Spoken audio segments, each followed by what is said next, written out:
Hey, what's the deal, YouTube? It's your girl, MizHoney.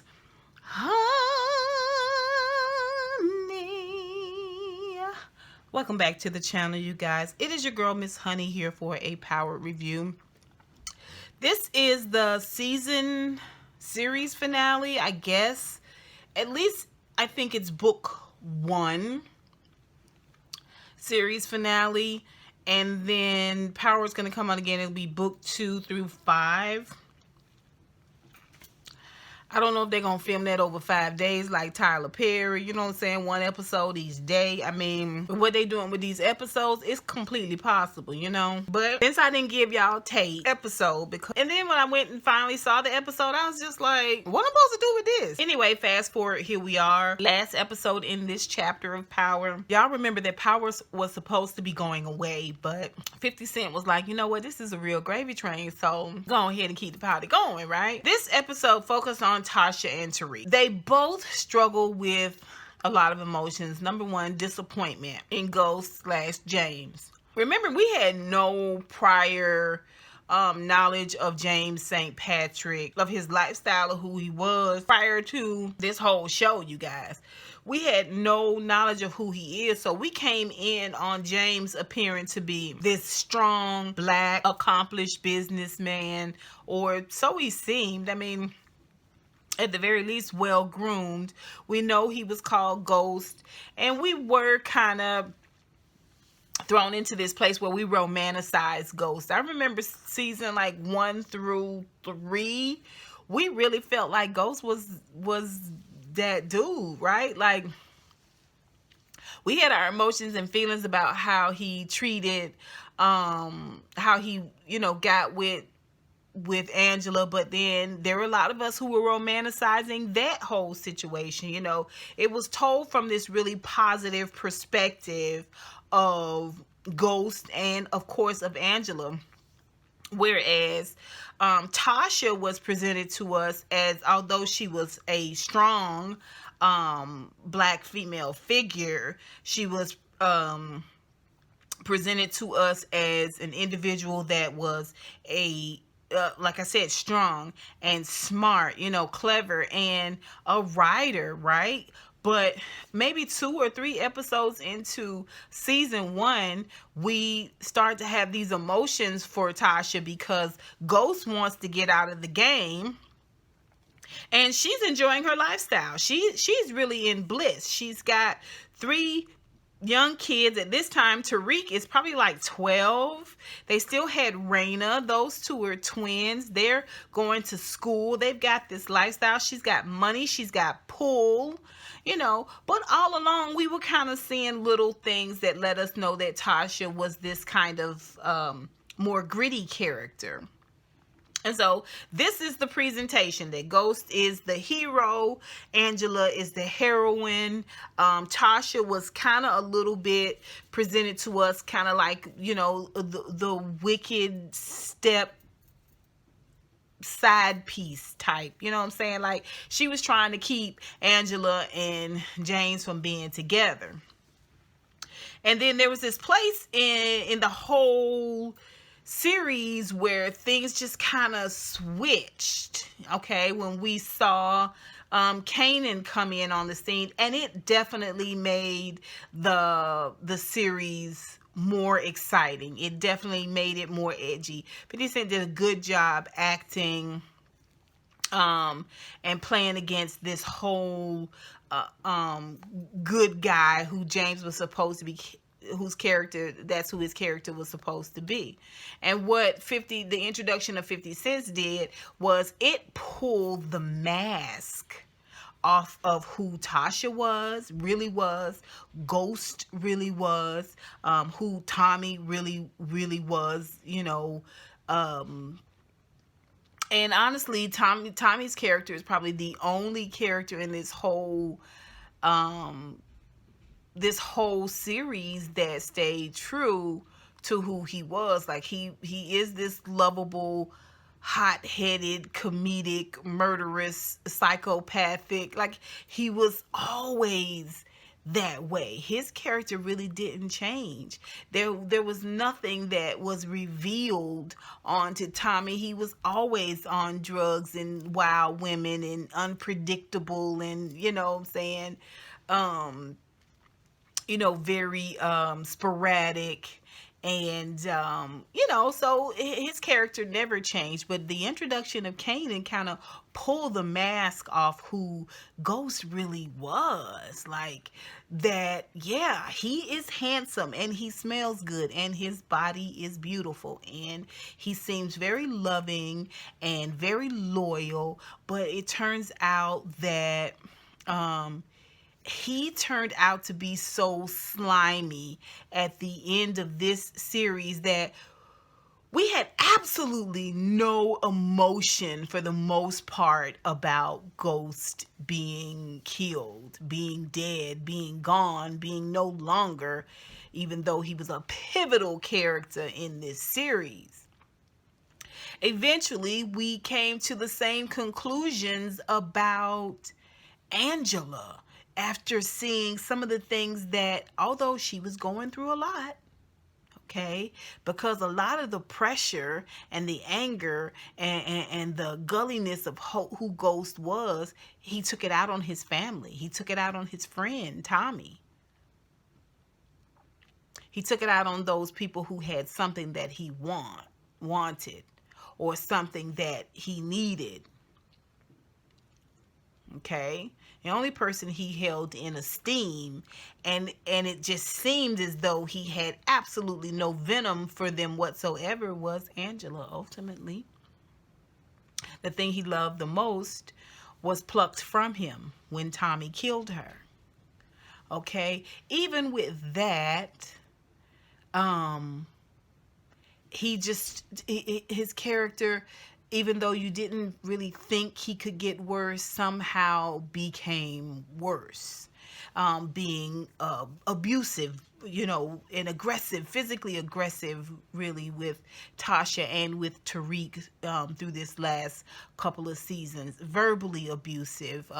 We see that he is, just a lot more unfeeling now that Angela is gone, and it just doesn't matter. You can die, you can live away from it. Like, I have no emotions about you whatsoever. Unless you can be used by me, I have no use for you. I have no need for you.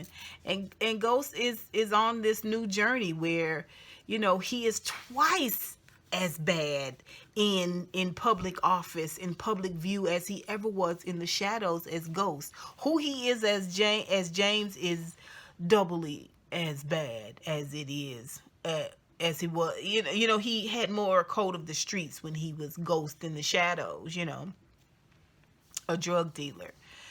And so we see where Tariq and Tasha are kind of coming to grips with this whole thing. They've tried just about everything. They've tried to get people to kill him. They've tried to. Tasha's done what she Ghost taught her to do long ago, which is to set people up. She spends a good deal of the time in this last season trying to set one person or the other person up to take the fall for one thing or another. The fact that your son turned out to be a 2-time killer, 3 if you count Raina, by proxy, he did kind of get Raina killed. But anyway, she tried to cover that up, and that failed miserably. And of course, she did what she could to try to set Ghost up. That failed miserably. So we get to see Tasha as this sort of defeated character. And to me, her lowest point was shooting and killing Keisha in the foyer of their new home and covering it up. Trying to cover it up. We do get to revisit the Tommy situation and his role in the demise of his relationship with Ghost. That scene where we saw in the Tommy episode where he goes over to see Tasha. This is once he realized that she was the one that killed Keisha. It went completely different when Tommy told it. Like, am I the only one that remember her saying, "Take care of my kids," and then turning around and closing her eyes, waiting to be shot in the back of the head when he turned the gun back and walked out and said nothing? But here in Tasha and Tariq's episode, he has this whole conversation about leaving her to take care of the kids and all of that. Like, scabs. This episode is full of scabs, which is why we're going to stay on the peripheral. Let's continue with our character. We get to revisit the Paz situation and the Tate situations and how their paths hurt themselves and hurt the lives that they were trying to build for themselves. Tate was practically almost destroyed through this whole thing, but we do get to see that the two of them were left right side up. Tate being considered the run for either governor. I think ultimately he was able to weasel his way into the governorship and taking the lady as his lieutenant governor. Like, he was supposed to have that much clout in the situation with the DNC after James was killed. We get to revisit Dre and, you know, who his character was. Dre's character actually was kind of like second to Ghost's character for me, because he had a huge role. I mean, Rotimi played a huge role in the momentum of this series. Like, his character was the catalyst, was the connection point between Kanan and Tariq, and linking them up and allowing that relationship to grow throughout an entire season, or fester, if you will, throughout that entire season. That was Dre's character. That was Dre's character. And Dre's character also moved very closely with Ghost. You know, he was Ghost's protege at Truth. He was like a little suit wearer too. You know, so Dre's role wasn't this small, smarmy role, but in the end of this series, we get to see him sort of played out as this weasel, as this jellyback, you know, scaredy cat, you know, robbing Peter to pay Paul, like standing in the cold, in the shadow, you know what I'm saying, waiting to snatch a lady's purse. Like, he came across real weak towards the end of this thing. And I don't know, I just didn't see his character being that way. Like, I saw his character moving a little bit differently, a little smarter. Like, all of these characters, when this series first came across to me to be smart. And maybe that's ultimately the point, you know, in seeing them all kind of fall flat, is that you're never as smart as you think you are, or the grass is not always greener, like the Joneses. I don't know. But I considered Tommy and Ghost to be at the top of their game. And then bringing Rotimi in, I thought of him as being a much smoother character than what he was. While Rotimi did play a huge role in the momentum of this series, we cannot sleep on Kanan, you guys. We cannot sleep on Kanan. We cannot, because, like I said, Kanan's role was pivotal in really exposing. I'm going to say this, one thing that Courtney Kemp and the writers did was introducing the Kanan character, was letting the Kanan character play out. We do get to see him in this episode as sort of this, I guess, ghost that comes back to kind of egg Tariq on in killing his father, which would have been believable, except we see where Kanan slaps the phone down out of Tariq's hand. But scab, we get to see his character come back, and we do get to see how much reverence Tariq had for Kanan. A lot more reverence than he had for Ghost, for James, his dad.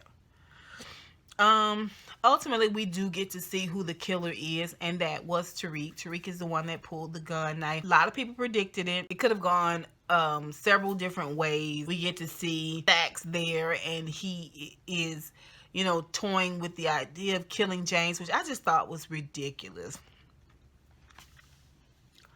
Stacks didn't have any investment in killing James, none whatsoever. It served zero purpose, him killing James. Like, he was just thrown in there to be thrown in there. I didn't understand that at all. But later on, we see where Tariq uses that to ultimately get away with killing. But Tariq ultimately is the person that pulled the trigger and killed his dad.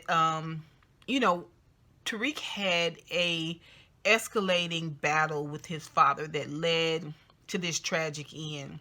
And even though he gave us a little emotion after he shot James, sidebar, when Tommy first came in and saw James down on the floor with the bullet wound and he was dying, and he looks up, he sees who the killer is. This is in a Tommy episode. I thought he said, "Let her go."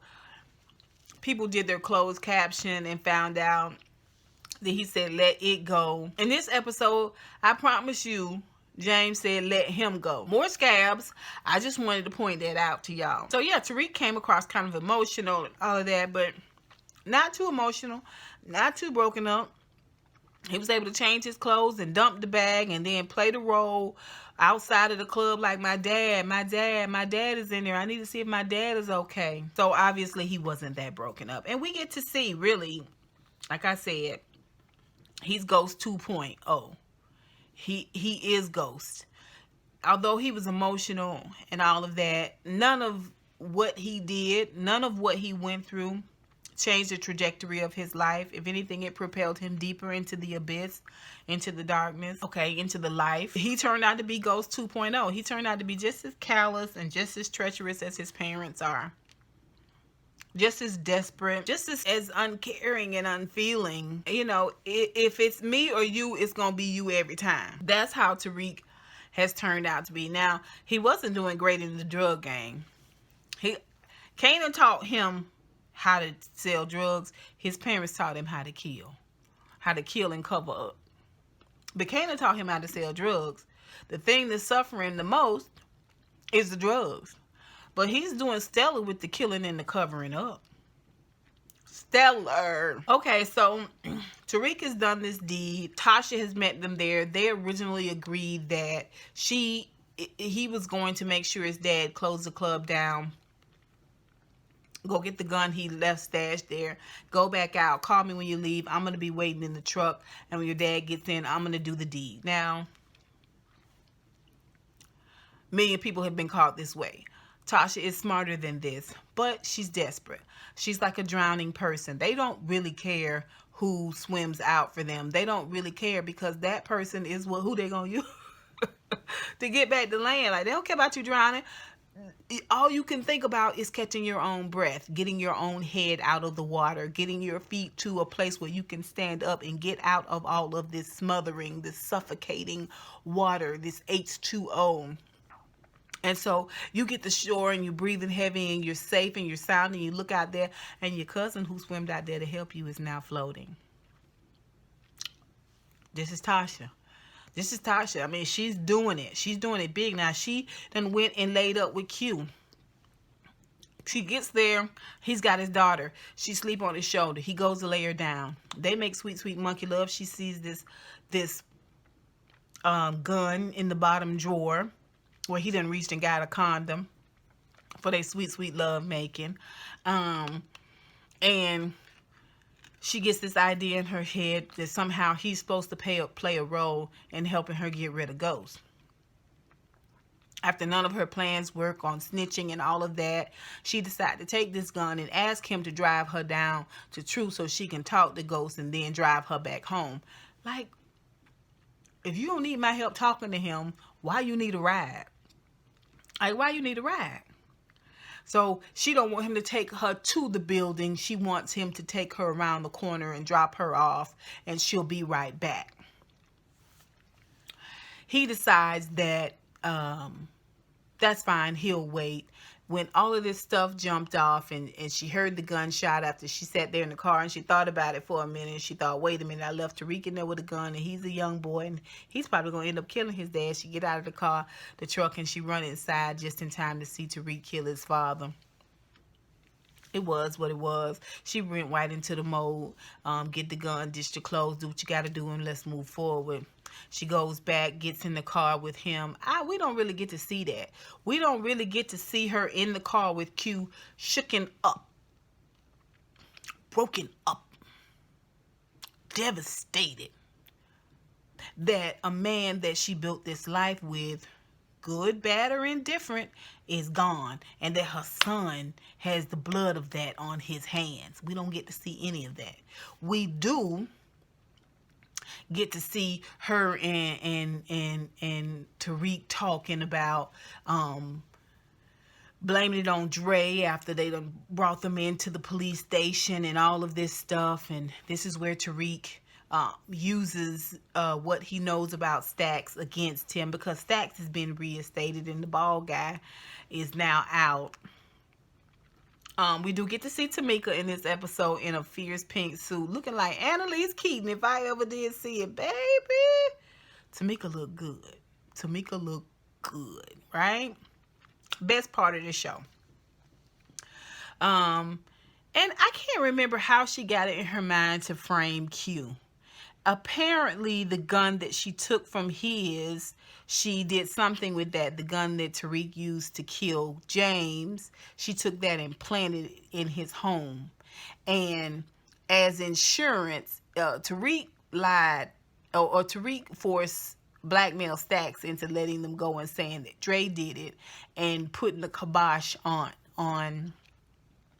them trying to arrest and separate he and his mom, and put them both in jail behind bars for one thing or another. Him murdering her to cover up of that murder.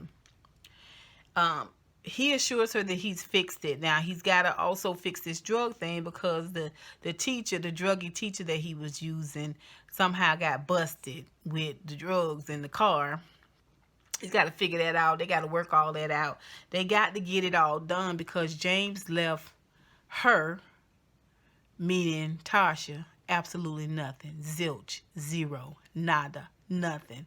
Now, you talking about being a rider, and you had babies by this man, and he left you nothing. He left everything, lock, stock, and barrel, that which was liquid and that which was not, to Tariq and Yaz. Tariq couldn't touch it until he finished a 4-year degree. So they make up in their mind, after they realize that they've got to figure something out. She goes to see what's the prissy guy that was kind of coming on to James this entire season. Every time James asked him for money, Simon. She go to see him and see if he can help her recommend putting Tariq in a college, guaranteeing that he would go to college. I mean, they do this in a few minutes, basically, guaranteeing that he would go to college, and he want her to come work for him. So they've solved the issue of Tariq getting to school and getting a 4-year degree. Even though he in high school, they accelerated, give him a GED, get him on out there. She going to work for Simon, and this is when prior to this, everything that's going on, she made a phone call. Okay, she made a phone call to get the heat off of her and to get the heat off Tariq for Ghost's murder. She makes a phone call and accuses Q, the man she was sleeping with, the man she had drive her down there.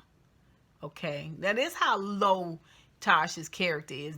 This is how much further she is sliding into the gutter. Now, you know this man on probation. You know this man really love and care for you, or really like you a lot. You know this man got a child that he got to take care of and rear, and that's important to him.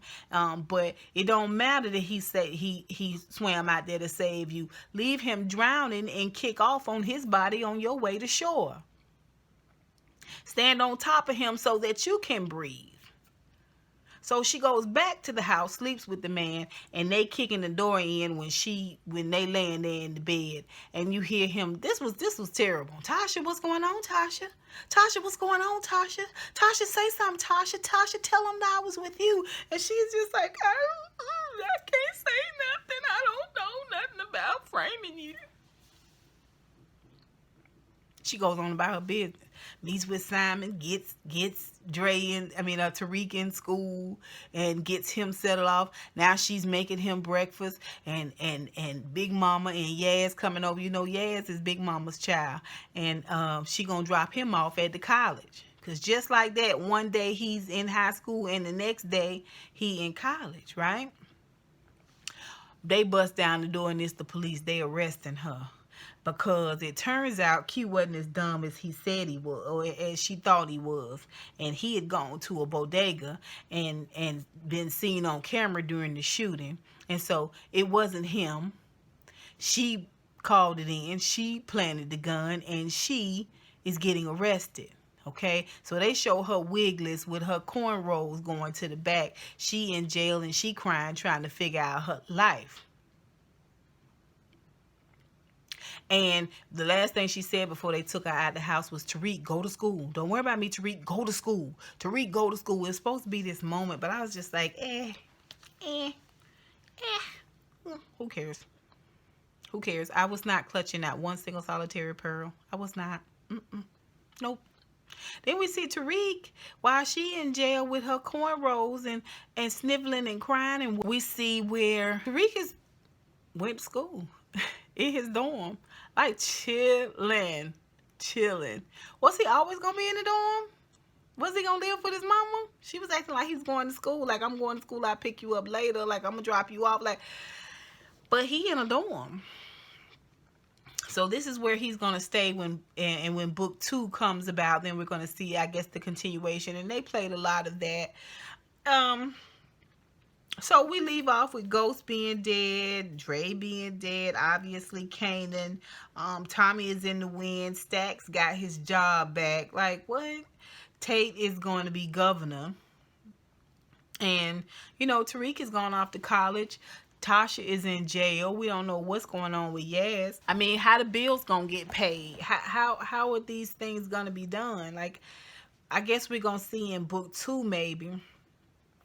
Let me just say this. I love this series when it first started. It was really, really good. I enjoyed every moment of it. And slowly but surely, I think when Kanan's character was introduced, a lot of stuff was revealed for us, but at the same time, I just think there was a shift towards the attitude of the characters, against Tasha, against James / Ghost, definitely against Angela. Again, the only person that remained really consistent, I mean, and everybody could not stand Tariq, especially after the whole Raina situation, right? Her getting killed. But Tommy's character really has been the only consistent character throughout this entire episode, which, I don't know, I have my feelings about. But, you know, I wanted so much more for Tasha's character. I wanted to see her triumph. I really wanted to see her come out on top like a real boss. And just how they wrote this character, she just turned out to be not smart. She turned out to be, I don't know. She just turned out to be such a weak person with all of the snitching and sniveling and killing Keisha. Like, she turned out to be trash. And that really, really pissed me off, because I really felt like Tasha could have been written like a boss. I feel like Tasha could have, it could have been more like of a Queen of the South type situation, where like now she is in charge of the drug empire, and she and Tommy are working together. He's the muscle and she's the brains. Like, it could have been Queen of the South. She could have took them lemons and made a hell of a lemonade out of it. It would have been worth seeing. A powerful, strong lead. She still could have been gully. Right? But she could have came out like a boss, right? I wanted more from the storyline. Like I said, I wanted to be more Queen of the South style. You know, I just didn't like the way they wrote all the characters just in this really weak, mealy mouth trajectory, where we just ended up not really liking anybody. not really liking anybody. How you get to the end and you rooting for everybody to go or to be caught? Like, I just didn't get it. I don't expect much from chapter 2 or book 2 through 5, whatever. I don't expect much from it, but I'm gonna be there to watch it. You guys tell me what you think. Y'all put it down below. What did you guys think of this episode? How has your feelings for each character sort of shifted or changed? Dude, at the end of this, did you have any character that you were rooting for? Any character that you would have liked to have seen win? I think it's so weird that even though it was like a who shot JR moment, it's just like collectively, no matter who you were, really you didn't care about Ghost dying at all. Like, even the replay through these episodes of him just being a jerk and a butthole just kind of solidified the fact that he had to go. And when we first saw James / Ghost in this series, nobody wanted James gone. Y'all tell me what you think. Y'all put it down below. I'd love to further talk about it. Thank you guys so much, those of you who checked on me. Pacino, I really appreciate you checking on me and just keeping me lifted up. It means everything to me. I am back, you guys. So yeah, tell me what you think. Put it down below. I'd love to hear it. Don't forget to like this video, subscribe to this video, and don't forget to comment on this video. And until next time, honeybees, mwah, mwah, mwah. I holla.